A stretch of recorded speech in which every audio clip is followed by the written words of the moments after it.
ప్రార్థన చేసుకున్నామండి. మహోన్నతుడ, మహాగణుడ, పరిశుద్ధుడ, మీకెంతో వందనములు, స్తోత్రములు. మా ఆయుష్ కారణుడైన మా తండ్రి, కాలాన్ని మాకు ఇచ్చి మమ్మల్ని ఈ భూమిలో ఉంచి మాకు కావలసిన సకల సౌకర్యాలను ఇచ్చి మీ కొరకు ఎలా బ్రతికితే మీకు ఇష్టమో తెలియచేయటానికి కొన్ని నిబంధనలు ఇచ్చి ఆ నిబంధనలు దాటి వారి యొక్క భవిష్యత్తు ఎలా ఉంటుందో మాకు ముందే చెప్పి తగిన జాగ్రత్తలు ఈ భూమి మీద ఉన్నప్పుడే తీసుకోవాలని తెలియచేయడానికి మాకెన్నో అవకాశాలు కల్పిస్తున్న దేవా, నీకు స్తుతులు స్తోత్రాలు చెల్లించుకుంటున్నాం. నాయన మా జీవిత గమ్యము లోకపరంగా ఎన్నో సాధించాలని అనుకుంటే నాయన అదంతా వ్యర్థము అని తెలియచేసే పుస్తకం ఈ భూమి మీద కనిపించలేదు. కారణం అన్ని మానవ జాతికి సంబంధించిన, మానవ అభివృద్ధికి సంబంధించిన విషయాలతో కూడినవే. కానీ మానవులు నిర్మించినటువంటి మీరు ఏది ముఖ్యమో ఏది ప్రాముఖ్యమో తెలియచేయటానికి మాకు అవకాశం కల్పించి మేము తెలుసుకుని నిజ నిర్ధారణ చేసుకుని నీ కొరకు బ్రతకటానికి మమ్మల్ని ఇలా అవకాశం కల్పించుకునేలాగా మాకు ఇచ్చిన ఏక మనసుని బట్టి మీకు స్తుతులు చెల్లించుకుంటున్నాం. ఈ బిడ్డలకు ఏ మాటలు చెప్తే అర్థమవుతుందో నీకు మాత్రమే తెలిసినైనా కనుక మా యొక్క జ్ఞానము కాకుండా మా యొక్క ఆలోచన కాకుండా మీరు ఏం చెప్పాలనుకుంటున్నారో అది మా ద్వారా మమ్మల్ని అనుసంధానం చేసి మీరు నాయన మమ్మల్ని వాడుకోమని అడుగుతున్నాం. ఎవరికైతే మీ మాటలు నాయన అవసరమో వారికి ఖచ్చితంగా వినపడేలాగా నాయన ఎవరికైతే నీ మాటలు ఆదరించాలో ఆ విధంగా మేము నాయన నీ యొక్క మాటను తీసుకుని వచ్చేలాగా మమ్మల్ని దీవించండి.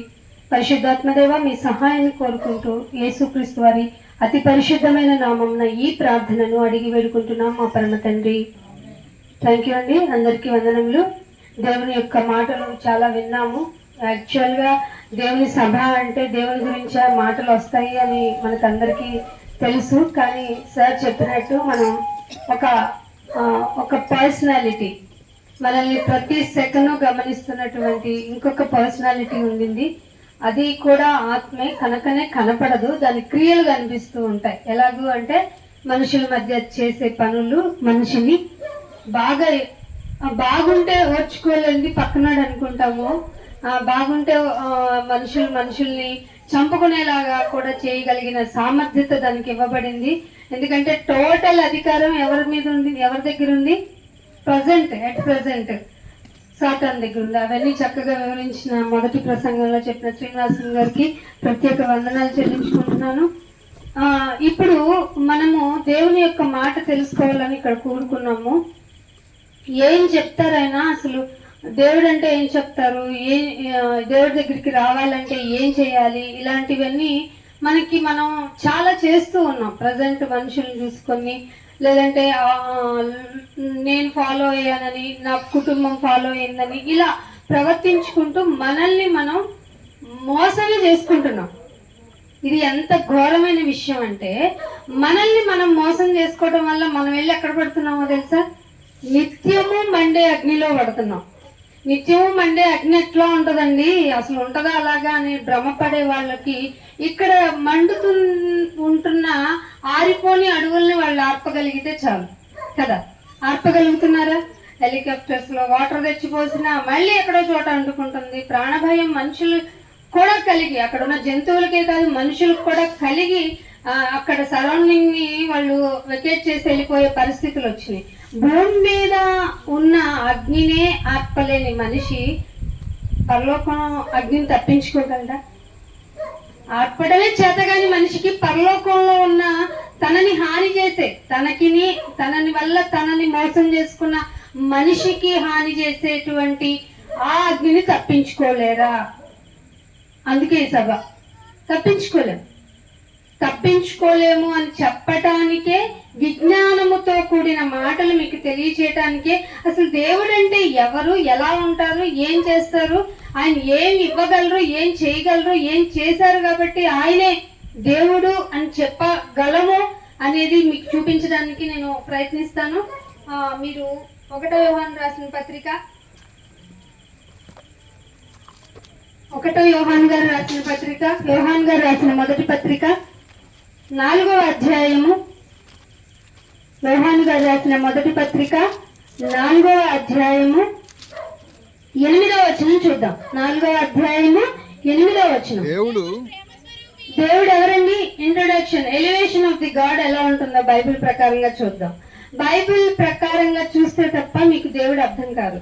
లోకపు యొక్క భక్తి విధానాల్లో గనక మనం దేవుణ్ణి ఇమాజిన్ చేసుకుంటే మనకి టోటల్ గా రాంగ్ ఇన్ఫర్మేషన్ దొరుకుతుంది. నిజం. ఎందుకంటే మనిషి తన ఊహను బట్టి, తన ఆలోచన బట్టి దేవుడు అంటే ఇలా ఉంటాడు, దేవుడు అంటే అలా ఉంటారు, దేవుడు అంటే ఒక ఆకారాన్ని నిర్మించుకొని చేయడం మనిషి చేసుకున్న జ్ఞానంతో చేసుకున్న పని. మనిషి జ్ఞానం అని తప్పు, మనిషి యొక్క జ్ఞానమే తప్పు అని చెప్పడానికి బైబిల్ ఒక్కటే ఆధారం. అందుకనే దేవుడు ఏం చెప్తున్నాడంట? దేవుడు ఎవరంట? ప్రేమతో ఉన్న స్వరూపము. ప్రేమ స్వరూపి అయిన దేవుడు ఏం చేయమంటున్నాడు చూడండి. ప్రేమ లేకపోతే దేవుణ్ణి అంటే నీకు దేవుడు తెలియాలంటే ముందు నీకేముండాలి? ప్రేమ తెలియాలి. ప్రేమ అంటే ఈ లోకంలో చూపించుకునే సినిమాటిక్ లైఫ్ లో ఉండేదా? ఎక్కడో అమ్మాయిని మోగగా ప్రేమించి గిఫ్ట్లు ఇచ్చి, రోజా పువ్వులు ఇచ్చి అలాంటి ప్రేమ? మనిషిలో లోపమున్నా, మనిషిలో తప్పున్నా, మనిషిలో బలహీనత ఉన్నా, మనిషి ఎంత క్రూరంగా ఉన్నా కూడా, ఈవెందో అంటే క్రూరంగా ఉన్నా కూడానా, అవును, ఇంత ఘోరమైన తప్పు చేశాడని తెలిసిన క్షమించడమే ప్రేమ. క్షమాగుణాన్ని నేర్పించేదే దైవ స్వరూపం. దేవుడు ఏ స్వరూపం? ప్రేమ స్వరూపం. దాన్ని నేర్పించడానికే దేవుడు మనుషుల్ని భూమి మీద పుట్టించి మనిషికి ప్రేమను తెలియజేశారు. ఈ ప్రేమను తెలియజేసే భాగంలో ఆయన ఏమన్నారంటే, ప్రేమ లేనివాడు దేవుణ్ణి ఎరగడు. ఇదండి బైబిల్ యొక్క కాన్సెప్ట్. ఇంకొక ఇదే మాట, ఇదే 4వ అధ్యాయంలో 16వ వచనంలో చూడండి ఏమంటాడు. 16వ వచనంలో మన ఎడల దేవునికి ఏముందట? అది విషయం. ఎందుకయ్యా మనకి ఫుడ్ దగ్గరకు వస్తుంది, ఎందుకయ్యా మనము ఆలోచించకుండా రెస్పిరేట్ అవుతున్నాం కదా, ఇన్హీలింగ్ అవుట్ హీలింగ్ చేస్తున్నాం కదా, శ్వాస నిశ్వాసల యొక్క ప్రక్రియ జరుగుతుంది కదా. ఎవరి వల్ల జరుగుతుంది? ఎందుకు జరుగుతుంది అంటే ప్రేమ ఉండటం వల్ల. నువ్వు హాస్పిటల్కి వెళ్ళావు అనుకో, రెస్పిరేషన్ ప్రాబ్లం అని వెంటిలేటర్ మీద నిన్ను పెట్టారనుకో, జాలితో పెడతారా డబ్బుతో పెడతారా చెప్పండి? ప్రేమ ఉన్నట్ట? ఏమండి మీరు ఈ రోజు కట్టాల్సిన వెంటిలేటర్ అమౌంట్ కట్టలేదు కాబట్టి తీసేస్తాం అంటారు. అదేంటండి ప్రాణం పోతే మాకేంటండి, మీరు ఇక్కడికి వచ్చి కట్టండి అంటారు. ఇది హాస్పిటల్ రూల్స్. కానీ దేవుడు ఎలా ఉన్నాడట? మన ఎడల ప్రేమగా ఉన్నాడంట. మన ఎడల దేవునికి ఉన్న ప్రేమ మనము ఎరిగిన వారమై. ఏముండాలి మనకి? భక్తి అంటే ఏముండాలి? దేవునికి మన మీద ఉన్నది ఏంటో తెలియాలి. అర్థమైందా? దేవుడికి మన మీద ఉన్నదేంటి? ప్రేమ. ప్రేమను ఎరిగిన వాడైతే దేవుడు ప్రేమ స్వరూపి అయి ఉన్నాడు. దేవుడు ఏమై ఉన్నాడు? మళ్ళీ ప్రేమ స్వరూపి ఉన్నాడు. ప్రేమ యందు నిలిచి ఉండువాడు. ప్రేమ యందు నిలిచి ఉంటే దేవుని యందు ఉన్నట్టే. అదేంటి? గుడికి వెళ్తే సో ఇచ్చేసి నా మొక్కును తీర్చుకోవటం కదా భక్తి అంటే. ప్రేమ కలిగి ఉండటం. ఆ ప్రేమ కలిగి ఉండటం ఎలా తెలుస్తుందంటే, ముందు నువ్వు దేవుణ్ణి ఎరగాలి. దేవుణ్ణి ఎరగటం అంటే ఏంటంటే, దేవుని ప్రేమ నీ ఎడల ఎలా ఉంది. మన ఎడల అంటే మన వీధికా, మన ఊరికా, మన రాష్ట్రానికేనా? కాదు, సకల కోటి జనాంగానికి. ప్రజెంట్ కౌంటింగ్ 800 కోట్లు అనుకున్నాం అనుకో, వీళ్ళందరికీ ఏం తెలియాలి? దేవుడు ప్రేమ స్వరూపి అని తెలియాలి. ఆ ప్రేమ స్వరూపి మన ఎడల కలిగి ఉన్న ప్రేమ ఏంటో తెలియాలి. అది తెలిస్తే దేవుడు నీతో ఉన్నట్టే, నీలో ఉన్నట్టే. అందుకే అంటున్నాడు, దేవుని యందు నిలిచి ఉన్నట్లే. అంతేకాదు దేవుడు వాని యందు నిలిచి ఉన్నట్లే. అందుకే పుట్టుకొచ్చింది మానవ సేవే ఆ సేవ అని. మానవునికి సేవ చేస్తే కాదు, అసలు నువ్వు ప్రేమ కలిగి ఉండడం నేర్చుకుంటే దేవుడు ఏ విధంగా నిన్ను ప్రేమిస్తున్నాడు. ఇప్పుడు లోకంలో మనుషులు చాలా మంది నిబంధనలు మీరిపోయారు, అంటే కట్టడి తప్పిపోయారు. అందుకే బైబిల్లో కూడా దేవోక్తి లేని ఎడలా మనుషులు కట్టు తప్పేస్తారు. గేదెకి ఎందుకు కడతారు? ఆవుకి ఎందుకు కడతారు తాడేసి? అది కట్టు తప్పిపోద్దని. నీకేం కట్టేశారైనా? వాక్యము, నిబంధనలు అనే కట్టడలు ఉన్నాయి. ఆ కట్టడలు దాటేసారి మనిషి. దేవుడిచ్చిన కట్టడలను దాటేయటం వల్ల మనిషి తను తెచ్చుకున్న ఫ్రీ విల్ వల్ల, అంటే తనకు తానుగా తెచ్చుకున్న స్వతంత్రత వల్ల దుర్వినియోగం చేసుకున్నాడు. ఎలా ఉండకూడదో దేవుడు ఎలా ఉండకూడదని చెప్పాడు. ప్రపంచం చేసి చూపించింది ఆయన ముందు, చేసి చూపిస్తూనే ఉంది. అయినా ప్రేమ తరగలేదు. అందుకనే ఇంకొక మాట చూపిస్తాను చూడండి. 3వ అధ్యాయం, ఇదే యోహాను సువార్త 3వ అధ్యాయం 10వ వచనం చూడండి. 3వ అధ్యాయం 10వ వచనం. దీనిని బట్టి అంటే ప్రేమ ఉంటే దేవుడు ఉన్నట్టే, దేవుడు ఉంటే ప్రేమ ఉన్నట్టే. అది నీలో ఉంటే నువ్వు దేవుని బిడ్డవో, నువ్వు లేకపోతే ఎవరు బిడ్డవో. ఇందాక చెప్పేశాడు సార్. ఏం చెప్పారు? అపవాది నీ తండ్రి అయినా అబద్ధికుడు, ఆయన జనకుడు అంటే తండ్రి కదా. మీ ఫాదర్ ఆఫ్ ఫెయిత్ ఎవరు? అబద్ధికుడు. వాడిని అనుసరించే వాళ్ళంతా ఘోరమైన పనులు చేస్తారు. ఎందుకంటే మీ కళ్ళు మూసుకుపోయినాయి కదా. ఈ యుగ సంబంధమైన ఈ దేవత ఏ నేత్రాలకి? ఇంటర్నల్ ఐస్ కి, స్పిరిచువల్ ఐస్ కి. నీ బాడీ ఎక్స్టర్నల్ లైఫ్ కి సంబంధించిన కన్నులు వేరు, ఇంటర్నల్ గా ఆత్మకు సంబంధించిన కన్నులు వేరు. సో నువ్వు ఎప్పుడైతే నీ కన్నులు మూసుకుపోయినాయో అంతరంగంగా, నువ్వు ఏం చూస్తున్నావు? ఎక్స్టర్నల్ కళ్ళతోనే ప్రతిదీ చూస్తున్నావు. అందుకే దేవుడు అంటే ప్రేమ అని తెలియట్లా. ఆ ప్రేమ స్వరూపి నీ ఎడల చూపిస్తున్న ప్రేమ ఏంటో నీకు అర్థం కావట్లా. దీనిని బట్టి దేవుని పిల్లలెవరో అపవాది పిల్లలెవరో తేటపడుతుంది. ప్రతి ఒక్కరిని గుడ్డిగా నమ్మకూడదు. దేవుని ప్రేమ ఉంటే అన్ని విషయాల్లో కాంప్రమైజింగ్ లైఫ్ తోనే ఉంటాడు. ఒకరిని కొట్టాలి, ఒకరిని తిట్టాలి, ఒకరిని చంపేయాలనే వరకు మనిషి వెళ్ళాడంటే కారణం ఏమిటి? అపవాది సంబంధి, అపవాది పిల్లవాడు. దేవుని సంబంధులు ఎవరో, అపవాది పిల్లలెవరో తేటపడును. ఎలాగైనా నీతిని జరిగించని ప్రతివాడు. నీకంటే అబద్ధం ఆడలేదు, అన్నదానం చేయవలను, వస్త్రదానం చేయవలను, ఇంకేమన్నా ఉంటే ఎవరికన్నా పేదలకి అప్పియవలను. ఇవేనా నీతి? మనుషుల మధ్యలో ఉన్న అదే నీతి, మనుషులు ఎవ్వరూ లేకపోయినా అదే నీతి కలిగి ఉండాలి. అప్పుడే నీ క్యారెక్టర్ ఎక్కడున్నా ఒకేలాగా ఉంటుంది. అదే అంటున్నాడు, నీతిని జరిగించని ప్రతి వాడును తన సహోదరుని ప్రేమింపని ప్రతి వాడును దేవుని సంబంధులు కారు. సహోదరుడు అంటే నీతో పాటు భూమి మీద పుట్టడానికి వచ్చినవాడు, పుట్టినవాడు. ఎవరైతే మానవ శరీర ఆకారాన్ని కలిగి ఉన్నాడో వాడు నీ సహోదరుడే. వాళ్ళని ప్రేమింపని ప్రతి వాళ్ళు ఈ లోకంలో అపవాది సంబంధులే, చీకటి సంబంధులే, అబద్ధికుడు అయినటువంటి ఆ జనకుడి యొక్క సంబంధులే. సో దేవుడు ఏం చెప్తున్నాడంటే నీతిని జరిగించాలి భూమి మీద ఉంటే. అది ఒక కట్టడ, ఒక రూల్. నీతిగా ఉండు అనేది ఒక రూల్. ఆ రూల్ తప్పి బ్రతుకుతున్న ప్రతి ఒక్కరూ లోక సంబంధులే. అందుకనే దేవుడు ఈ విషయాలను నువ్వు చెప్పాలి అని చెప్తూ ఒక లేవీకాండము 19వ అధ్యాయం చూడండి. లేవీకాండము 19వ అధ్యాయము 18వ వచనం చూడండి. 19వ అధ్యాయము 18వ వచనం. కీడుకు ప్రతి కీడు చేయకూడదు. ఇందాకేమిన్నాము? నీతి జరిగించాలి. జరుగుతుందా లోకంలో? మనుషులు ఎవరన్నా నీతిగా ఉంటున్నారా? వాళ్ళు నీతి లేని జాతి వాడిది. ఎక్కడి నుంచి వచ్చింది జాతి? నీతి లేని జాతి ఎందుకు వచ్చింది?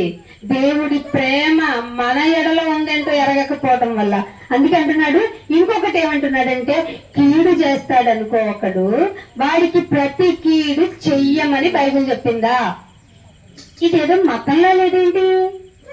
ఇది దేవుడే స్వయంగా చెప్పినట్టుందేంటి? అందుకే అంటున్నాడు, కీడుకు ప్రతి కీడు చెయ్యొద్దు, నీ ప్రజ మీద కోపం ఉంచుకొనక.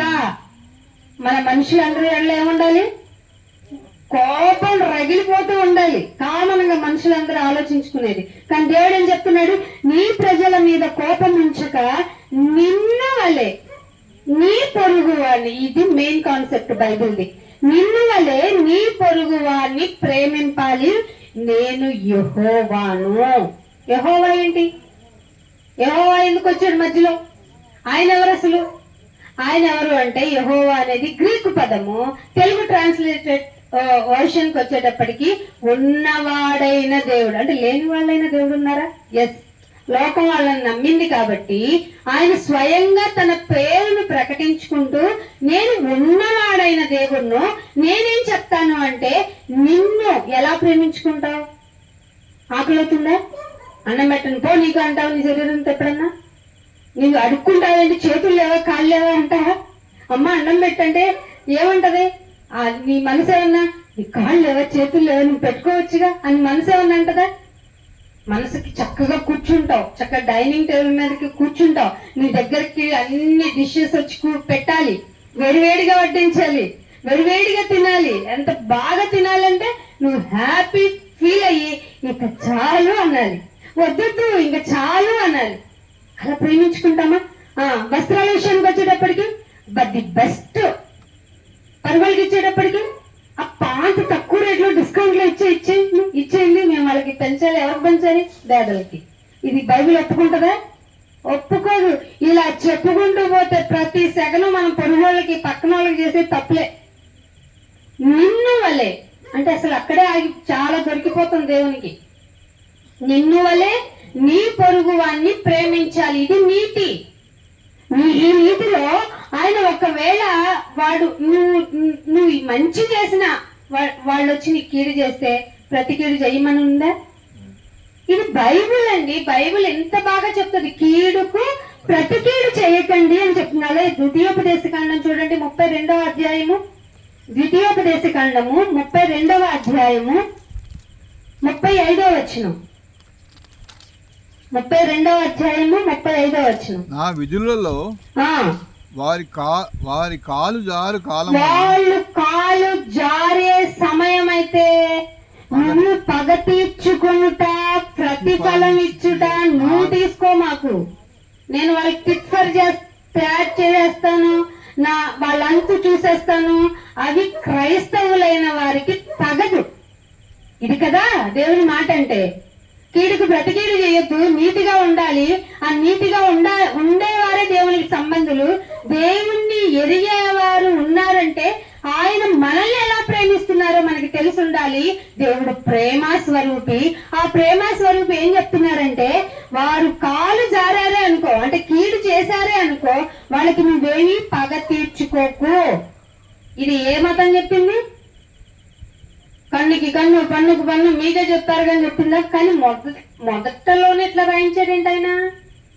మీరు కాలు జారు సమయంలో పగ తీర్చుకోవద్దు, కానీ ప్రతిఫలం కూడా ఇవ్వద్దు.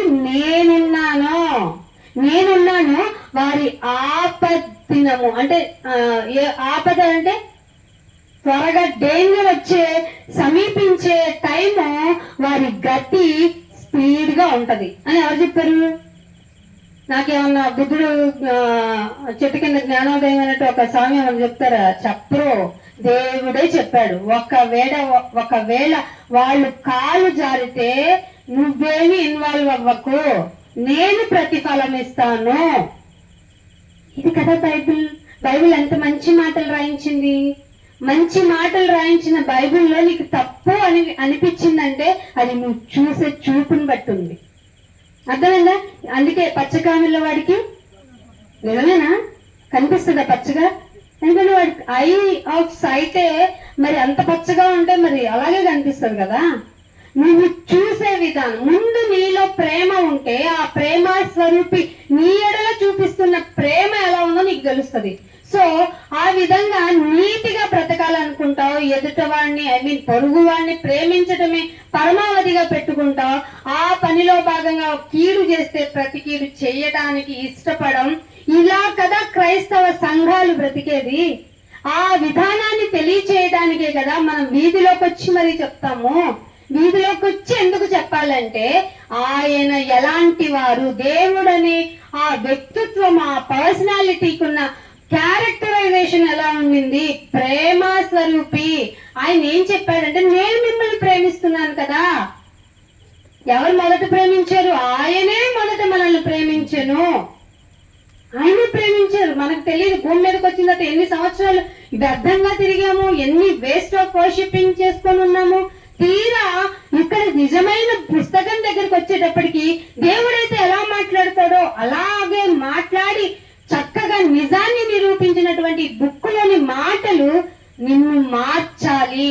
అందుకే ఒక మాట చూపిస్తాను చూడండి. యెహెజ్కేలు గ్రంథము 1వ అధ్యాయము, యెహెజ్కేలు గ్రంథము 1వ అధ్యాయము 11వ అధ్యాయము 9వ వచనం. 11వ అధ్యాయము 9వ వచనం. మరియు నీకు శిక్ష విధించి 19వ వచనం చదవండి. 11, 19. వారు నా కట్టడలను నా విధులను అనుసరించి, నా కట్టడలు నా విధులు, వాటిలో 2 చెప్పేశాను. ఏంటది? నీతిగా బతకాలి, నిన్ను వల్ల నీ పొరుగు వాడిని ప్రేమించాలి, కీడుకు ప్రతి కీడు చేయొద్దు. ఇవన్నీ ఇలాంటివి చెప్పుకొని పోతే 600కి పైగా ఉన్నాయి కట్టడలు బైబిల్ మొత్తంలో. మరి ఇవన్నీ అంట వాళ్ళు నా కట్టడలను నా విధులను అనుసరించి గైకొనాలి. అనుసరించేటువంటి మళ్ళీ బ్లైండ్ గా చేయకండి. నాకు మీరు చేసేది గైకొనాలి. ఇది ఎందుకు చేయమన్నారు, ఎందుకు వద్దన్నారు, ఇలాంటి జ్ఞానం కావాలి నీకు. నన్ను గైకొనాలి అంటే, నా నిబంధనలు మీరు ప్రాక్టీస్ చేసి అవలంబించాలంటే ఎందుకు చెప్పారనేది కూడా నీకు అవగాహన ఉండాలి. గైకొనుటకు నేను వారి శరీరములో నుండి రాతి గుండెను తీసివేసి. ఏ గుండె ఉంది మనకి? రాతి గుండె ఉంటే ఏం చేస్తాం? కీడుకు ప్రతికీడు చేసి చూపిస్తాం. అనీతిగా ఎలా బ్రతకొచ్చో చూపిస్తాం. పొరుగు వాటిని ఎలా చంపేయొచ్చో వరకు వెళ్ళిపోతాం మనం. పొరుగువాడికి హాని కాదు, పొరుగువాడి విషయంలో వాడికి ఎలా మాటలతో ఇబ్బంది పెడదాం, మాటలే కాదు వాడిని చంపేయడానికి ఎలాగా. మొన్న మధ్య న్యూస్ వచ్చింది కదా, 2 లేడీస్ మధ్య గొడవ అంట. ఎవరిని చంపేశారండి? పసిబిడ్డను చంపేశారు. పసిబిడ్డకి ఎలా చంపిందో తెలుసా? అమ్మ ఆవిడ పురిటి నొప్పులతోనే కనింది, ఈవిడ నొప్పులు పడే కనింది. ఆ బిడ్డను తీసుకెళ్లి నీళ్ళున్న తొట్టులో పెట్టి చంపేసింది. అంత ఈజీనా? నీతి లేకపోతే రాయి అయిపోద్ది మనసు. భయభక్తులు ఎలాంటివో తెలియకపోతే రాతిగా ఉండిపోతావు. అప్పుడు పొరుగువాడికి మేలు కాదు, కీడే చేయాలనిపిస్తుంది. సో దేవుడు ఎన్నుకున్న మెకానిజం ఏంటంటే, నీలో రాతి గుండెను తీసివేసి మాంసపు గుండె అంటే నీలో ఎమోషన్స్ పెంచుతాను, నీలో బంధానికి వాల్యూ ఇచ్చేలాగా, ప్రతి దానికి సిచ్యువేషన్ కి నీవు రియాక్ట్ అయ్యేలాగా, ఆ రియాక్ట్ అయ్యే విధానంలో నువ్వు గైకునేలాగా, ఆ గైకునే విధానంలో ఏది మంచి ఏది చెడు అని తెలుసుకునేలాగా కట్టడలను నిబంధనలు ఇచ్చి నిన్ను నేను కంట్రోల్ చేస్తాను. అర్థమైందా? భూమి ఎంత మనశ్శాంతి శాంతి అంటూ ఉండాలి అంటే మెయిన్ గా మనకి ఏముండాలో తెలుసా? ఎమోషన్స్ ని ఎక్స్పీరియన్స్ చేసే మాంసపు గుండె కావాలి, రాతి గుండె ఉండకూడదు. మనుషులని వీడేమైనా రాయా ఇలా ఉన్నాడేంటి అంటాం కదా. ఎందుకంటాం? వాడిలో ఏ ఎమోషన్ ఉండదు. ఏ పని విషయంలోనైనా, ఏ ఇబ్బంది కలిగించే విషయంలోనైనా వాడు మంచి చూడడు, చెడు చూడడు, వాడికి ఇష్టమైందే చేస్తాడు. ఒక వే ఉంది, దేవుడు చెప్పిన వే ప్రకారం గనక మనం బ్రతికితే మనలో మాంసపు గుండె వస్తుంది. దాని వల్ల ఏమవుతుందంటే వారికి అందరికీ ఏక మనసు వస్తుంది. అందరూ క్యూ లైన్ లోనే వెళ్తారు, ఒకరి తర్వాత ఒకరు తీసుకుందామని వెళ్తారు, ఒకళ్ళకి అందిన తర్వాత ఇంకొకళ్ళు అనేటువంటి ఫీలింగ్ వస్తుంది. వాడికి ఉంటే ఏంటి, లేకపోతే ఏంటి, ముందు నాకు కావాలని తొక్కిసలాటలు జరగవు. తొక్కిసలాటలో చచ్చిపోయే వరకు మనుషులు వెళ్ళరు. ఎంత డిసిప్లిన్ మేనర్ వస్తుందండి. నిబంధనలను కట్టడలను అనుసరించడానికి ఇచ్చిన మనసు రాతి మనసును తీసివేసి మాంసపు గుండెని ఇవ్వటం వల్ల ఏక మనసునిస్తాడు. ఆ ఏక మనసును కలగజేసి వారందరికీ నూతనంగా స్పిరిట్ ఇస్తాను, ఆత్మనిస్తాను. అంటే ఇప్పుడున్న మన ఆత్మ ఏ ఆత్మ? నూతన ఆత్మ కాదు, దురాత్మ. ఆ దురాత్మ వల్ల ఏం చేస్తాము? ఇంట్లో వాళ్ళైనా కొట్టి చంపేద్దాం అనుకుంటాం. అవును, సొంత వారికే హాని చేసుకునేంత పరిస్థితులు ఈ ప్రపంచవ్యాప్తంగా ఉన్నాయి. అంటే కారణం ఏమిటో తెలుసా? దేవుని నిబంధనలు ఏమిటో తెలుసుకోకపోవడం. మనకిష్టమైన వేలో దేవుని వర్షిపింగ్ చేయడం నేర్చుకున్నాం గనక మన జీవితం ఏంటో మనకి ఏం నేర్పిందంటే మనిషిని రాయి చేసేసింది. అంటే ఎమోషన్స్ లేని ఒక ఒక ఒక రాయి ఎలా ఉంటుంది? దేనికి స్పందించదు. స్పందించని మనుషులు ఎందుకు? అందరూ ఏదైనా ప్రమాదం జరిగిందంటే అందరూ వీడియోలు తీసుకొని చూస్తున్నారు కానీ ఎవరు రక్షించట్లేదు అనేది ఎందుకు వస్తుంది? వారిలో ఎమోషన్ కలిగించేటువంటి మాంసపు గుండె లేకపోవటం వల్ల. స్పందించే హృదయం కావాలి అనుకుంటున్నాం మనం. ఆ స్పందించే హృదయం కావాలి అంటే నువ్వు ఎవరి దగ్గరికి రావాలి? నిజ దేవుడి దగ్గరికి రావాలి. ఆయన ఏమై ఉన్నారు? ప్రేమ స్వరూపి అయి ఉన్నారు. ఆ ప్రేమ స్వరూపి నిన్ను ప్రేమించే విధానం ఏమిటో నీకు తెలిస్తే నువ్వు ఆయన దగ్గర ఖచ్చితంగా వచ్చేస్తావు. వచ్చి ఏం చేస్తావు తెలుసా? నా రాతి గుండెని తీసేయి నాయన, మాంసపు గుండెని ఇవ్వండి అని అడిగిన మనందరం మొక్కి ఆయన ఇచ్చేదేంటో తెలుసా? ఏక మనసు. ఏక మనసు ఉండటం వల్ల ఏం చేస్తావు? కీడు చెయ్యో, కీడికి ప్రతి కీడు చెయ్యో. ఏం చేస్తావు? ఇంకా పొరుగు వాడిని ప్రేమించడం నేర్చుకుంటావు. ఎంతగా ప్రేమిస్తావు అంటే నిన్ను వలే. ఎంత కాన్సెప్ట్ ఉందో తెలుసా? ఎందుకు క్రైస్తవ్యం ప్రపంచానికి అవసరమో తెలుస్తోందా మీకు? అందుకే ఖచ్చితంగా మనం ఎక్కడికి రావాలి? బైబుల్ దగ్గరకు రావాలి. బైబిల్ దగ్గరికి వస్తేనే స్పందించే హృదయాన్ని, రియాక్ట్ అయ్యే హృదయాన్ని, అదే మాంసపు గుండెనిస్తాడు. మనలో ఉన్న రియాక్ట్ అవ్వని, అంటే ఈ పొరుగు వాడిని చూసి జాలి పడని ఆ మనస్తత్వం, రాతి లాంటి మనస్తత్వాన్ని ఆయన తీసివేస్తారు. అంటే రావాలి కదా, ఖచ్చితంగా అనిపిస్తుంది కదా. అందుకే ఇంకొక మాట చూపిస్తాను చూడండి. సామెతల గ్రంథము 1వ అధ్యాయము 7వ వచనం. సామెతలు 1వ అధ్యాయము 7వ వచనం. యెహోవా యందు భయభక్తులు కలిగి. దేనికి మూలం? తెలివికి మూలం. ఇదేంటి భయభక్తులు ఉంటే తెలివి వస్తుందా? భయభక్తులు అంటే ఎక్కడికి వెళ్ళిపోయిందంటే నా భక్తి నా బిడ్డనైనా బలి చేసేయాలన్నంత వరకు వెళ్తుంది నాకు తెలిసి. అలా కాదా? భయభక్తులు కలిగి ఉంటే నీకు తెలివి వస్తుంది. ఇది నాకు బాగా నచ్చిన విషయం అండి. భయం ఉండటం, భక్తి ఉండటం, నా కోరికలు తీర్చుకోవాలి, దేవుని దగ్గరికి వచ్చి మొక్కుబడులు తీర్చుకోవాలి, ఇక్కడ వరకే తెలుసు నాకు. కానీ భయభక్తులు కలిగి ఉంటే నీకు ఏది మంచి ఏది చెడు, అసలు మనుషులందరి ఎడల ఎలా ఉండాలి అని స్పందించే మాంసపు గుండె వస్తుంది. సో ఆ ప్రాసెస్ లో ఆయన ఏమంటున్నాడంటే తెలివికి మూలము. కానీ ప్రపంచం అంతా చాలా మంది మూర్ఖులు జ్ఞానమును అంటే భయభక్తులు కలిగి ఉండటం అనే జ్ఞానాన్ని రిజెక్ట్ చేస్తున్నారు. ఉపదేశాలను ఏం చేస్తున్నారు? తిరస్కరిస్తున్నారు. ఇదేంటి? ఎలా ఉండటం మంచిది? అరే నీకు తెలివిగా ఉండరా, జ్ఞానంతో ఉండరా అని చెప్తావు. మరి బైబిల్ చెప్పింది తెలివి జ్ఞానం ఉండటం అంటే నా యందు భయభక్తులు కలిగి ఉండటం. కానీ మూర్ఖంగా ఏంటి ఉపదేశాలు రిజెక్ట్ చేస్తున్నారు మీరు? ఇది ఎంతవరకు న్యాయం? మీరు ఇలా ప్రవర్తిస్తే ఎలాగా? అందుకే ఇంకొక మాట చూపిస్తాను చూడండి. మీరు నన్ను ఏ విధంగా పక్కకు పెట్టేశారు? 1 సమూయేలు గ్రంథము 15వ అధ్యాయము, సమూయేలు మొదటి గ్రంథము 15వ అధ్యాయము 29వ వచనం. 15వ అధ్యాయము 1 సమూయేలు గ్రంథము 29వ వచనం చదవండి. ఇశ్రాయేలుకు ఆధారమైన వాడు. వాళ్ళెవరో ఎడారి మతం వాళ్ళెవరో ఇశ్రాయేలు, వాళ్ళకు మాత్రమే దేవుడు. ఆ దేవుడు ఏమన్నా నరుడు అనుకుంటున్నారా ఏంటి మీరు?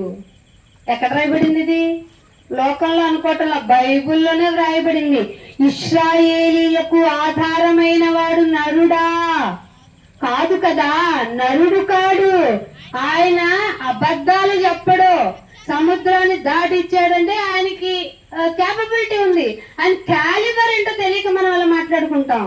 ఆయన యొక్క ఆలోచన ఎంత గొప్పది అంటే ఆయన అబద్ధమే ఆడడంట. మనం మాట్లాడితే అబద్ధం, మాట మారిస్తే అబద్ధం.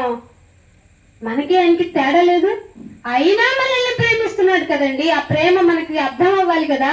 ఆయన ఏమంటున్నాడు? ఆయన నరుడు కాడు, అబద్ధం ఆడడు, పశ్చాత్తాపం ఆయనకు ఉండదు. అంటే పాపం చేయడు, రాంగ్ ఏం చెయ్యడు. ఆయన గురించి నీకు తెలియాలి, నాకు తెలియాలి. ఇశ్రాయేలీలకు దేవుడైన వాడు పలోమని వెళ్ళిపోయే ఒక అవతారం కాదు. నరుడు అసలే కాదు, నరమాత్రుడు కాదు. ఆయన పశ్చాత్తాపడడు, ఆయన అబద్ధము ఆడడు. నీకు ఇది తెలియాలి, నీకు నాకు ఇది తెలియాలి. ఒక నరుడు కాదు ఇశ్రాయేలీని నడిపించింది. ఇశ్రాయేలీని నడిపించడానికి కారణం ఏంటంటే వాళ్ళు ఎంత మూర్ఖులో దేవుడికి తెలుసు. వాళ్ళు ఏ విషయానికి ఎక్కువ ఇంట్రెస్ట్ చూపిస్తారో తెలుసు. సో మనుషులందరికీ ఒక ఎగ్జాంపుల్ గా ఒక గ్రూప్ కావాలి.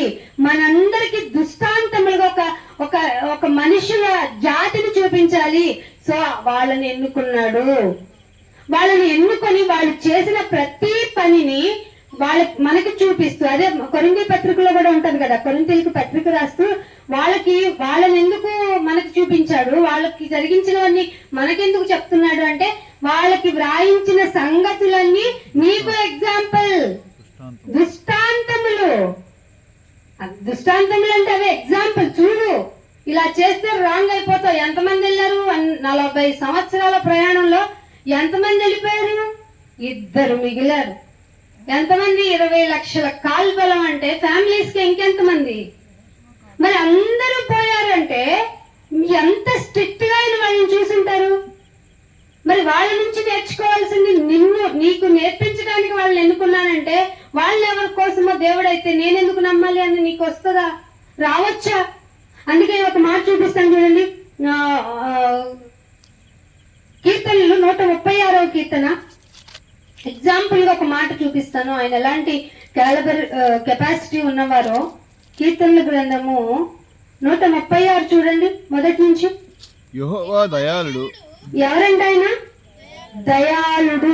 ఈ పేరు ఎవరికి ఉంది చెప్పండి? ఈ లోకంలో నువ్వు నేను వర్షిపింగ్ చేసుకుని నా మత ప్రకారం నా ఇష్ట ప్రకారం నేను పూజిస్తున్నాను అనుకో, దేవుడికి ఏ పేరు ఉండాలి? దయాళుడు. ఆ దయనే కలిగి ఉన్నవాడైనా, ప్రేమ స్వరూపి అయినా, దయ కలిగిన వాడైనా, దేవుడు ఎలాంటి వాడట? దయాళుడు. ఆ, ఉమ్, ఆ, 4వ వచనం చూడండి. ఇంటికి వెళ్ళిన తర్వాత ఒకసారి ఇది మననం చేసుకోండి. ఆయన ఒక్కడే మెరాకిల్స్. అదేంటి మీ వాళ్ళంతా మీ బ్యాచ్ అంట రండి మెరాకిల్స్ అంటున్నారు? వాళ్ళకి మాకు సంబంధం లేదు. దేవుడు ఒక్కడే ఆశ్చర్య కార్యాలు చేసేవాడు. నమ్మితే మీకు సాధ్యమే. ఇది సింపుల్. అయితే దేవుడు ఏమంటున్నాడంటే ఆయన ఒక్కడే ఆశ్చర్య కార్యాలు చేయవాడు. తన జ్ఞానము చేత ఆయన ఏం చేశాడు? ఆకాశమును ఏం చేశాడంట? నీకు కనబడుతున్నాడే ఆ సూర్యుడు పొద్దుట పగలు కనపడ్డాడే, ఈ భూమి కంటే 13 లక్షల రెట్లు 13 లక్షల రెట్లు పెద్దవాడైన ఆ సన్న నీకేమిస్తున్నాడు? వెలుతురిస్తున్నాడు, వేడినిస్తున్నాడు. ఇగో ఇంత బాగా ఎండలు కాస్తేనే ఇప్పుడు ఈ జూలై వచ్చేటప్పటికి చల్లగా అయిపోయింది. మనం ఇన్నాళ్ళు ఒక రూమ్ చల్లబరుచుకోవడానికి 60-70 వేలు పెట్టి 8 టన్ను 3 టన్ వేసి 5 టన్ వేసి అంటూ చల్లబరుచుకుంటే దానివల్ల ప్రాబ్లమ్స్ వస్తున్నాయి. కానీ దేవుడు విత్ ఇన్ 1 డేలో ఆయన చల్లబరచలేదా? సఫికేషన్ ఎందుకైంది? ఆ వచ్చిన ఎండంతా ఎవాపరేట్ అవ్వాలి కదా. ఎవాపరేట్ అయ్యి మళ్ళీ ఋతువులుగా మరి నీకు వర్షాన్ని ఇవ్వాలి కదా. ఇంత ప్రాసెస్ చేస్తున్నది ఎవరట? దేవుడు కదా. దేవుడు లేడని ఎలా చెప్తావు? దేవుడు లేడని చెప్తావు, ఇక్కడ చూసి చెప్తావు. అక్కడికి వెళ్ళిన తర్వాత దేవుడు ఉంటే ఏంటి పరిస్థితి? ఉన్నాడనడానికి ఎన్నో రుజువులు చూపించాడు కదా. నా అదృశ్య లక్షణాలు అన్నాడు తెలుసా ఆయన? ఏ లక్షణాలు? కనపడని లక్షణాలు. అది నువ్వు ఎలా తెలుసుకోవాలి అని చెప్పాడు? నేచర్ ని చూసి తెలుసుకో. పోనీ దేవుడు లేడు అన్నానే అనుకోండి, నేను ఆ ప్రాసెస్ లో వచ్చిందాన్ని. దేవుడు లేడన్నా నాకు నేను సూర్యుని చూడగలనా? లేదన్నాను కదా, ఎక్కడి నుంచి వచ్చాడు నిన్న అనుకుని ఆయన తీసి పక్కన పెట్టొచ్చుగా. అవుతుంది? అసలు పాసిబిలిటీ ఉందా? అందుకే ఆకాశములను తన జ్ఞానం చేత చేశాడు.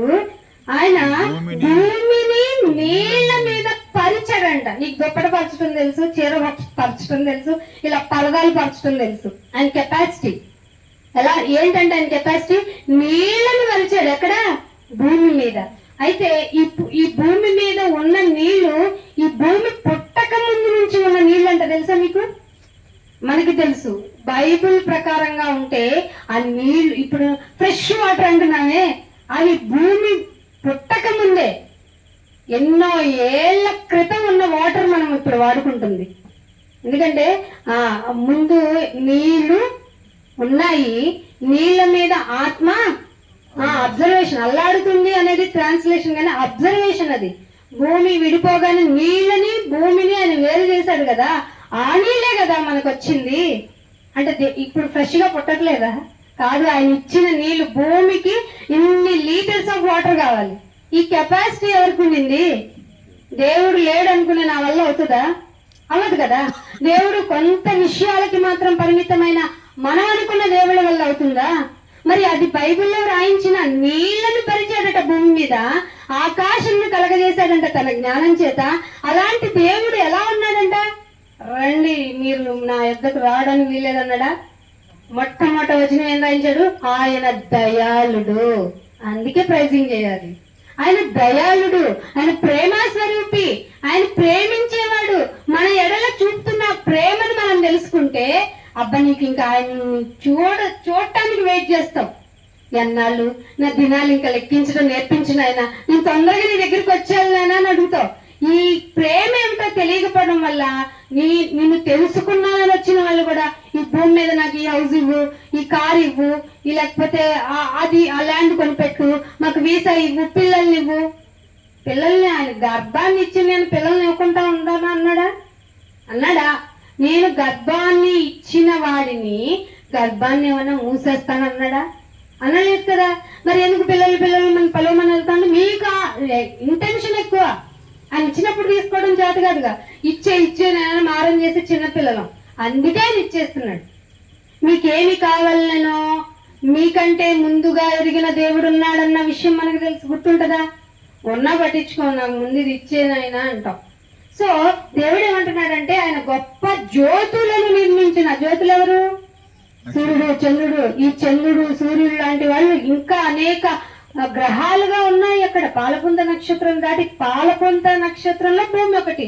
అలాంటి మిల్కీ వేస్ ఎన్నో ఉన్నాయట.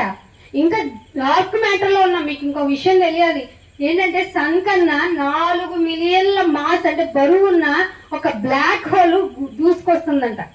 4 మిలియన్ల బరువు ఉన్న ఒక black hole in the sense తెలుగులో కృష్ణ బిలము అని పెట్టింది నాసా. అంటే చీకటే ఉంటుంది, దానిలో ఇంకేం ఉండదు. అది భూమి వైపుకి ఎంత స్పీడ్ గా వస్తుందంటే 318 కిలోమీటర్ల వేగంతో వస్తుందంట. మింగేస్తానని కాపాడుతుంది ఎవరు మరి భూమిని? ఎథిస్టులు చెప్పాలి ఈ విషయాన్ని. దేవుడు లేడు అని చెప్పేవాళ్ళు చెప్పాలి, దేవుడు ఉన్న భూమికి సంబంధించిన వాడే అనేవాళ్ళు చెప్పాలి. ఇలాంటి బ్లాక్ హోల్స్ ఎన్నో ఉన్నాయంట. డార్క్ మ్యాటర్ మనకి కనబడింది కొంతే. ఆ కొంతలోనే భయంకరమైన విషయాలు నాసా చెబుతూ ఉండింది. మరి ఇంత ప్రాసెస్ ని తన జ్ఞానంతో చేశాడట ఆయన. అలాంటి దేవుడి గురించి నీకు ఆలోచన వద్దు, వినవు ఏమి. అందుకే ఇర్మియా గ్రంథము 5వ అధ్యాయము, ఇర్మియా గ్రంథము 5వ అధ్యాయం చూడండి.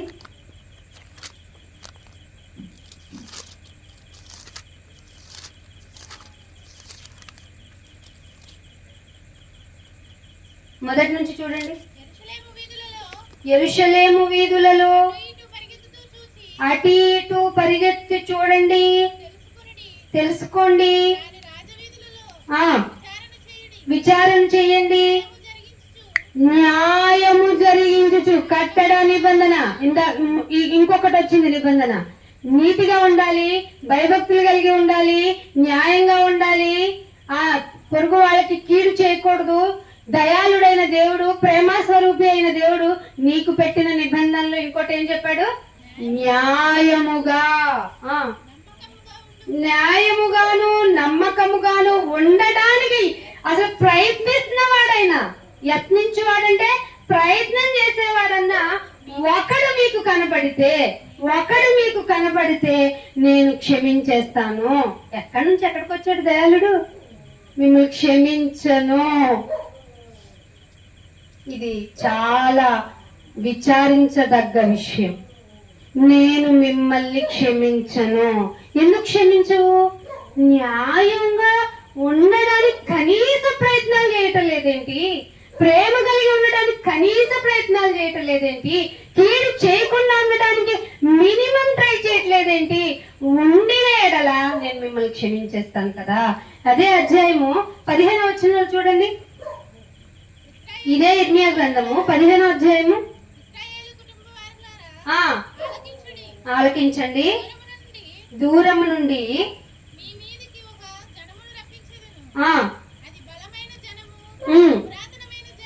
పురాతనమైన జనము, ఆ భాష నీకు రానిది, ఆ జనులు పలుకు మాటలు నీకు బోధపడవు. ఇలాంటి సిచ్యువేషన్ రాబోతుందంట. ఏమండి, మనకి ఇరానికి ఏంటి సంబంధం? మనం ఎందుకు గ్యాస్ కోసం బాధపడిపోయాం? పెట్రోల్ కోసం ఇంకా ప్రాబ్లమ్గా ఫీల్ అవుతున్నాం ఎందుకని? దేవుడు క్షమించకపోతే ఇలాంటివి ఏమన్నా జరుగుతాయా అనిపిస్తుంది ఏంటి? కాబట్టి నిజాలు తెలియాలి. మీకేంటి సంబంధం? దేవుడు ఏదో ఆయన పని ఆయన చేసుకుంటాడు కదా, మీరెందుకు వచ్చారు మైకులు పెట్టుకొని అంటే ఒక మాట చూపిస్తాను చూడండి. 1 కొరింథీయులకు రాసిన పత్రిక 2 కొరింథీయులకు రాసిన పత్రిక 5వ అధ్యాయము 20వ వచనం. 5వ అధ్యాయము 20వ వచనం. కావున దేవుడు ఏం చేస్తున్నాడంటే, నేను ఇక క్షమించనని డిసైడ్ అయ్యాను. For the final version wise గా, ఫైనల్ ఆప్షన్ వైజ్ గా మనిషికి ఒక ఛాన్స్ ఇచ్చాను. ఆ ఛాన్స్ లో ప్రాసెస్ లో భాగంగా దేవుడు మా ద్వారా వేడుకుంటున్నాడా? దేవుడు ఏంటి వేడుకోవటం ఏంటి? ఇది కదా ప్రేమ అంటే. తప్పు చేసిన నిన్ను ఎలా వేడుకుంటున్నాడంట? మా ద్వారా వేడుకున్నట్టు మేము క్రీస్తుకి. ఈయనెవరు? నీ కోసం ప్రాణం పెట్టాడు కదా. ప్రేమ ఎట్టిదో ఎవరి వల్ల తెలుసుకున్నాం మనం? ఇవన్నీ చెప్పాలంటే మీరు ఈ రాత్రి అంతా ఇక్కడ ఉండాలి. అవ్వదు. సో మీకు కొన్ని మాత్రం వినిపిస్తున్నాము, దాని ద్వారా మీ మనస్సు మాంసపు గుండెగా మారాలనుకుంటున్నాం. ఆ ప్రక్రియలో భాగంగా దేవుడు ఏమంటున్నాడంటే, మేము క్రీస్తుకు రాయబారులమై దేవునితో సమాధాన పడండి. ఎవరితో? పాకిస్తాన్ అవసరం లేదు. ఎవరితో సమాధాన పడాలి? రష్యా ఉక్రెయిన్ కన్నా, అమెరికా ఇరాన్ తో కన్నా మనము ఎవరితో సమాధాన పడాలి? మనుష్య జాతి ఎవరితో సమాధాన పడాలంట? దేవునితో సమాధాన పడుడని అంబాసిడర్స్. ఎవరికి అంబాసిడర్స్? దేవునికి రాయబారులం మనం. ఇలా మీరు ఎందుకు వచ్చి చెప్తున్నారంటే, దేవుడు మీకోసం వేడుకుంటున్నాడు. ఆ విషయాన్ని తెలియచేయడానికి రాయబారులుగా మనల్ని పంపించాడు, మమ్మల్ని పంపించాడు. ఆయన మిమ్మల్ని వేడుకుంటున్నాడు, న్యాయంగా ఉండండి, కీడుకు ప్రతికీడు చేయకండి, మీకే మీరు పొరుగువాడికి హాని చేయకండి, మిమ్మల్ని మీరే పొడుచుకోకండి, చంపుకోకండి, నీతిగా ఉండండి, ఇలాంటివన్నీ వెళ్ళి చెప్పాలి అని రాయబారులుగా మమ్మల్ని ఎంచుకుని దేవునితో సమాధాన పడుడని క్రీస్తు పక్షాన ఉన్న వాళ్ళే మిమ్మల్ని బ్రతిమలాడుకోవడానికి వచ్చారు. అందుకు భూమి ఇంకా నిలిచి ఉంది, అందుకు ఇంకా ఆకాశం నిలిచి ఉంది. ఇవి ఒక రోజు లయమైపోతాయి, అంటే డిస్ట్రాయ్ అయిపోతాయి. ఏమంటే భూమి డిస్ట్రాయ్ అయితే 7 ఏళ్ళన్నీ మనకు ఒక విందు ఉందని చెప్పుకునే వాళ్ళతో మాకు సంబంధం లేదు. మళ్ళీ చెప్తున్నాను, అసలు భూమి లేకపోతే మనకి మళ్ళీ మీల్ డిన్నర్ ఎక్కడా కదా. ఇలాంటి తెలివి లేని, అందుకే భయభక్తులు కలిగి ఉంటే, మూర్ఖమైన భక్తి కాదు, భయము భక్తి కలిగి ఉంటే జ్ఞానం వస్తుంది. వీళ్ళు ఎవరు ఉపదేశాన్ని రిజెక్ట్ చేస్తారైతే మూర్ఖులే రిజెక్ట్ చేస్తారు. ఆ మూర్ఖత మీలో నుండి పోవాలంటే మీలో మాంసపు గుండె కావాలి. ఆ మాంసపు గుండె ఎలా వస్తుంది? ఆయన నిబంధన నేర్చుకుంటే తప్ప రాదు.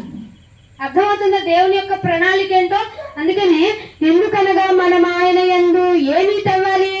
ఈ లోక నీతి కాదు, దేవుని నీతి. 21వ వచనంలో దేవుని నీతి ఎరగటానికి అవ్వటానికి పాపం ఎరుగుని ఆయన మన కోసము పాపమైపోయారు.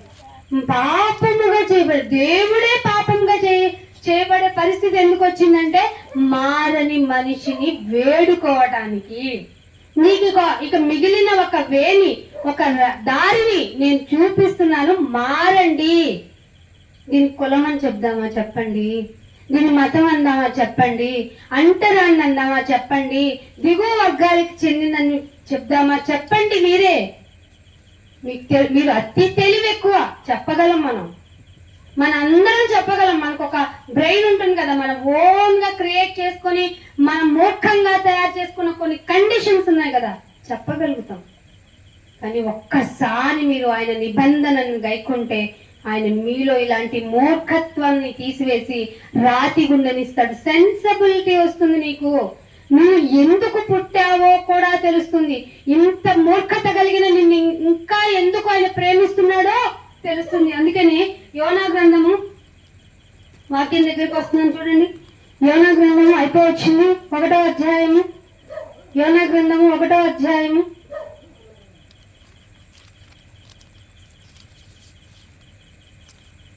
1వ అధ్యాయము 4వ వచనం చూడండి. అయితే యెహోవా సముద్రము మీద పెద్ద గాలి. అదేంటి? వాటంతటా అవి పుట్టవా? తుఫాన్లు పుట్టవా? మీకు తెలియాలి, సీజనల్ గా కొన్ని తెలియాలి. ఇదిగో మీకు ఈ బంగాళాఖాతంలో సో అండ్ సో ఏరియాలో కేంద్రీకృతమయ్యింది అని ఒక టెర్మినాలజీ మనం న్యూస్లో వింటూ ఉంటాం. పుట్టించింది ఇక్కడేంటి? బైబిల్ ఏంటి డిఫరెంట్ గా చెప్తుంది? దయాళుడైన వాడు, జ్ఞానముతో ఆకాశము సృజించిన వాడు, నేల మీద నీళ్లను పరిచిన వాడు, నువ్వు ఎట్లా వాడుకున్న నీళ్ళు ఎలా అవుతాయి?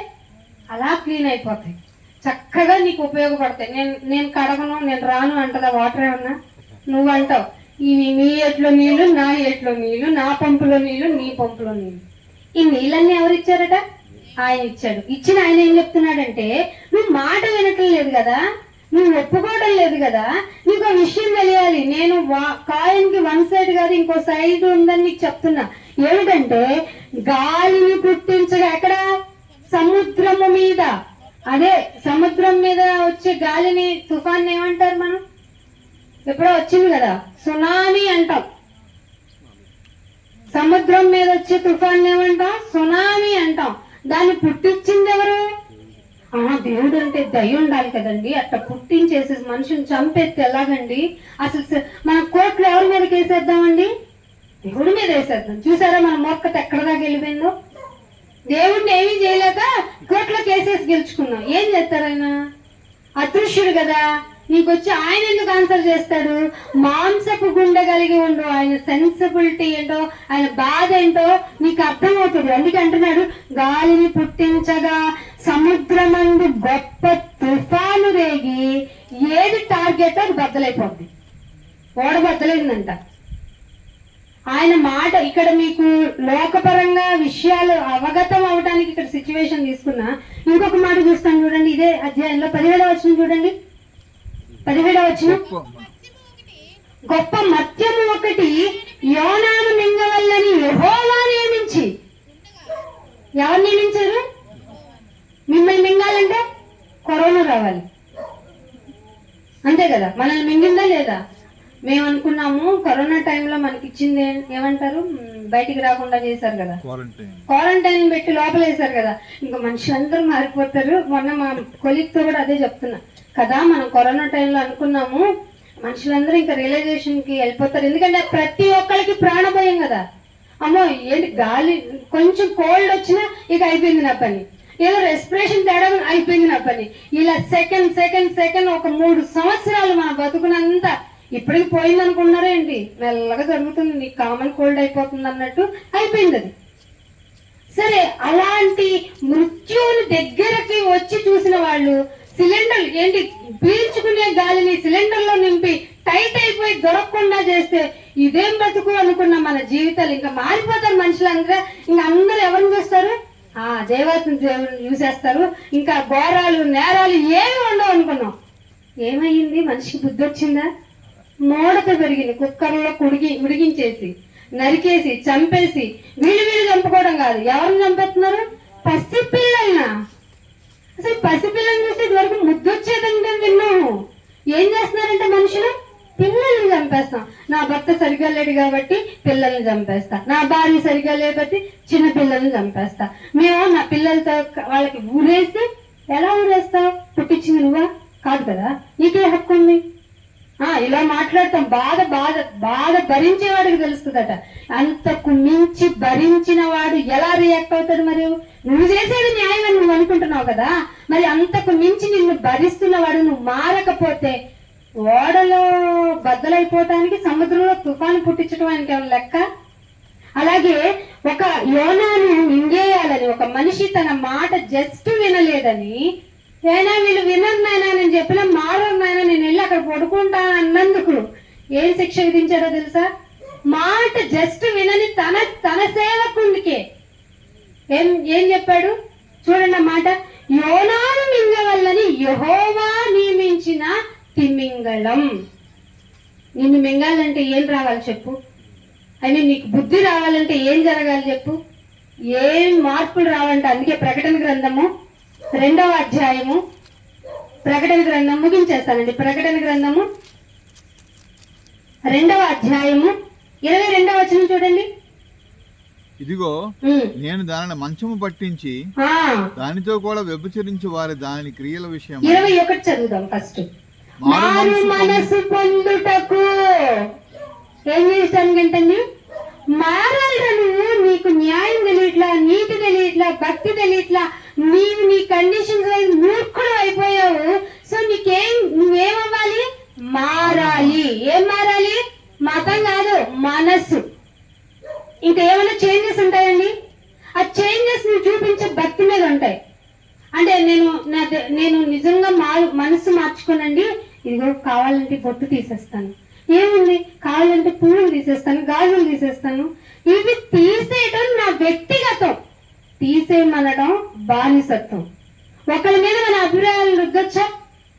కానీ బైబిల్ ఏం చెప్తుందో వినాలి కదా. మారు మనసు పొందడానికి దేవుడు ఏమిచ్చాడు? మారు మనసు పొందటానికి నేను నీకు సమయము. ఇది చెప్పండి, ఎవరిస్తారు నీకు? నువ్వు మారాలి, మారే వరకు నీకు సమయం ఇస్తున్నా అని అంటారా? తీసుకెళ్లి జైల్లో పడేస్తారా లేదా? మన కండిషన్స్, మన నిబంధనలు, మన సెక్షన్స్ మారటానికి సమయము, టైము ఇవ్వకపోవచ్చు ఎవరు కూడా. నువ్వు తప్పు చేసావు, నేరం రుజువైంది, పదా జైల్లో పెట్టాలి నిన్ను. అది యావజ్జీవ కారాగార శిక్ష అయినా అవనివ్వండి, లేకపోతే ఉరి శిక్ష అయినా అవనివ్వండి. కానీ దేవుడు దయాళుడు కాబట్టి ఆయన ఎలా ఇచ్చాడంటే టైము, నువ్వు మారు మనసు పొందుటకు నేను అవకాశము, సమయము ఇచ్చితిని గాని దాని జారత్వము. దేవుడు ఏం చెప్పాడు తెలుసు? ఈ లోకంతో స్నేహమే జారత్వం. అంటే ఈ లోకంలో ఉన్న దాంతో నా జీవితాన్ని గడిపేయాలి, తినాలి, త్రాగాలి, ఆనందించాలి. అసలు రేపేం జరుగుతుందో తెలియదు కాబట్టి ఉన్నదైనా అమ్ముకొని తినేసి త్రాగేసి హ్యాపీగా ఉందాం. 3 నాళ్ళ ముచ్చట కదా ఈ బ్రతుకు. ఎంజాయ్ చేయడమే నేర్చుకోవాలని చెప్తుంది కదా ఈ లోకం. అది కాదు కదా చెయ్యాల్సింది. నువ్వేం చేయాలట? నీవు ఈ లోకంతో ఇలా ప్రవర్తించడం, తిని త్రాగడం, సుఖంగా ఉండటం, ఇవి నేర్చుకుంటే లోక ప్రకారం కనుక నువ్వు బ్రతికితే అది జారత్వం కింద వస్తుంది నా దృష్టిలో. సో ఆ జారత్వాన్ని విడిచిపెట్టి మారు మనసు పొందాలి కదా. పొందుతున్నావా? సమయం ఇస్తే పొందనొల్లటం లేదు. సో నేనేం చేస్తున్నాను? ఇదిగో అయితే నిన్ను మంచము పట్టించి. దయాళుడికి ఎంత ప్రేమ అండి! నీ ప్రాణం పోతే తిరిగి రాజ్యాలను ప్లేస్కి వెళ్తే నీకు క్షమాభిక్ష ఉండదని ఎరిగిన ఆయన మంచం పట్టించి అయినా నీకు గుణపాఠం నేర్పుతాను, నేను నీకు గుర్తు చేస్తాను. అప్పుడైనా తీరిగ్గా ఆలోచిస్తావు కదా, ఎందుకు నీళ్లు తాగలేకపోతున్నాను, ఎందుకు ఆహారం తీసుకోలేకపోతున్నాను, ఎందుకు నా శరీరం నేను చెప్పినట్టు వినటం లేదు, లేవటం లేదు, మాట్లాడటం లేదు, అసలు ఎందుకు నాకు ఈ పరిస్థితి వచ్చిందని అప్పుడైనా ఆలోచిస్తావని. మంచం పట్టించాడు క్రూరుడు మీ దేవుడు అనకండి. మంచం పట్టించింది ఎందుకో తెలుసా? మారు మనసు తెచ్చుకోవడానికి. మారవేంటి? మారకపోగా ఇదిగో నిన్ను మంచం పెట్టించి ఇలా లోకంతో వ్యభిచారం చేస్తున్నావు. నువ్వు నాతో సాంగత్యం చెయ్యని నీ జీవితం వ్యభిచార జీవితం. వ్యభిచారం అంటే ఒక లోక మనుషులు అనుకున్నటువంటి ఆ రిలేషన్ తీసుకురాకండి ఇక్కడికి. నాతో నేను చెప్పినట్టు ఈ భూమి మీద బ్రతకకపోవటమే నువ్వు వ్యభిచరించినట్లు. అంత అసహ్యం నువ్వంటే నాకు అని చెప్పడం. అలా వ్యభిచరించుచు వారు దాని క్రియల విషయమై. ఏ విషయము? క్రియలు. మారు మనసు ఎందుకు? క్రియలు మార్చుకోవడానికి, ప్రేమించడానికి, కీడు చేయకుండా ఉండటానికి, దయ కలిగి ఉండటానికి, ప్రేమ కలిగి ఉండటానికి. ఇవన్నీ జరగాలంటే మారు మనసు కావాలి. ఆ మారు మనసు కలగటానికి నిన్ను మంచం మీదకి ఎక్కించిన నీ బ్రతుకు మారదేంటి? నువ్వేంటి ఇలా లోకపరమైన విషయాల్లో దేవుడి మాటకి నిన్నేసి కూర్చుంటున్నావు? అయితే మారు మనసు పొందితే కాని వారు మారరు. కాబట్టి మిమ్మల్ని బహుశ్రమల పాలు చేసేస్తాను. ఎందుకు నాయన మమ్మల్ని బహుశ్రమలు మాకెందుకు ఇవ్వాలి? ఎందుకు ఇవ్వాలి బహుశ్రమలు? ఎందుకు జైల్లో పెట్టాలి నేను తప్పు చేస్తే? బుద్ధి వస్తుందని. అర్థమైందా? అది న్యాయమేనా?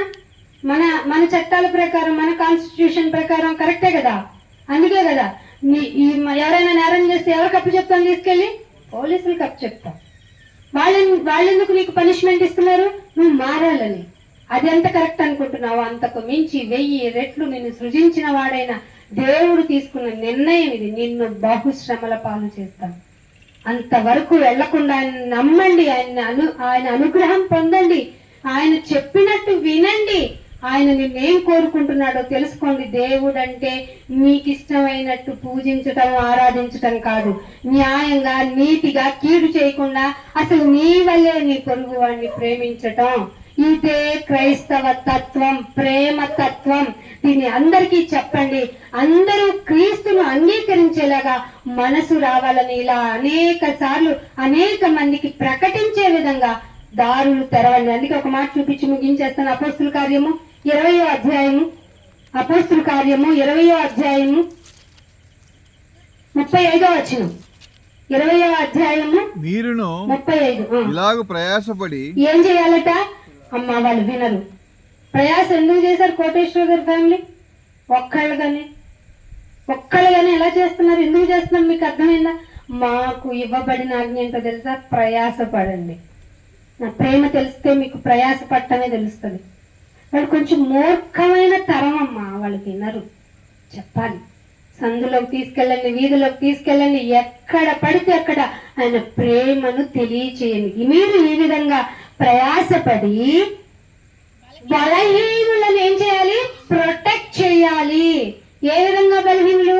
న్యాయం చేయమంటే చేయరు, దేవుడి కొరకు బ్రతకమంటే బ్రతకరు, న్యాయము నీతి ఎరగని ప్రేమించడం తెలియని బలహీనుల్ని మీరు ప్రొటెక్ట్ చేస్తే మీరు ఏ విధంగా దేవునికి ఇష్టమో తెలియచేస్తే ప్రయాసతోనైనా ప్రకటించండి. అందుకే ఒక మాట ఇదే అపోస్తలుల కార్యం 3వ అధ్యాయము 23వ వచనం చూడండి. 3వ అధ్యాయము 23వ వచనం. ఆ ప్రవక్త మాట విననివాడు, ఇందాక చెప్పాను కదా ప్రవక్తలే రాయబారులు, ఆ ప్రవక్తల మాటను విననివాడు ఎక్కడ ఉండకుండంట? ప్రజల్లో ఉండకుండా సర్వనాశనం. ఈ సర్వనాశనం ఈ లోకంలో అనుకునే సర్వనాశనం కాదు. ఇక నువ్వు తిరిగి రావు. ఆ రాని ప్లేస్ ఎలా ఉంటుందంటే అగ్నిమయమై ఉంటుంది. పురుగుగా ఉన్న నీవు చచ్చిపోవు. నిరంతర శ్రమ. ఎందుకు ఈ భూమి మీద ఉన్నప్పుడు నేను వినలేదు, పట్టించుకోలేదు అని నీ మీద నువ్వే ఏడ్చుకుని నీ మీద నీకే సానుభూతి కలుగుతుంది. అటువంటి పరిస్థితి రాకుండా ఉండటానికి దేవుడు ఏర్పాటు చేసిన దినం ఇది. ఆలోచించు, నిర్ణయం తీసుకో. బలవంతం లేదు, ఆయన నిన్ను ఆకర్షిస్తారు. ఆయన మాటను నువ్వు అర్థం చేసుకుంటే ఇది ధన్యత మీకు అందరికీ దయచేయాలని కోరుకుంటూ నా మాటలు ముగిస్తున్నాను. మీలో దేవుడు ఏమన్నా రియలైజేషన్, మాంసపు గుండె యొక్క లక్షణాలు కలగజేశారని ప్రేరణ కలిగిస్తే తలలు వంచుకోండి, దేవునికి ప్రార్థన చేస్తాము. తండ్రి, మీకెంతో వందనాలు, స్తోత్రాలు. ఈ లోక జీవితంలో ఈ లోక అంశాలు, ఆచారాలు, పద్ధతులు ప్రకారంగా, సాంప్రదాయాల ప్రకారంగా భక్తి అంటే ఏంటో మూర్ఖమైన భక్తిలో ఉన్న మాకు మీరు ఎలా ఉంటారు, ఏం చేస్తారు, మీ లక్షణాలు ఏంటో తెలియచేస్తూ మీరు ఎలా ఉండమంటున్నారు, ఉండే ప్రక్రియలో మేము మారకపోతే మీరేం చేస్తారు, మాకిచ్చిన ఈ మానసపు గుండెను నాయన రాతి గుండె అయిపోయిన మా జీవితానికి మార్చడానికి మీరు ఎన్ని ప్రయత్నాలు చేస్తున్నారు. అందుకు రాయబారులుగా ఎంచుకున్న వారిని శ్రమపడి చెప్తున్న విధానము అవన్నీ మాకు తెలియజేసినందుకు స్తోత్రాలు. ఈ ప్రాంతంలో ఉన్నవారు ఎవరైతే విన్నారో వారందరికీ నాయన మీ మనస్సు నాయన అర్థం చేసుకునే భాగ్యం ఇవ్వండి.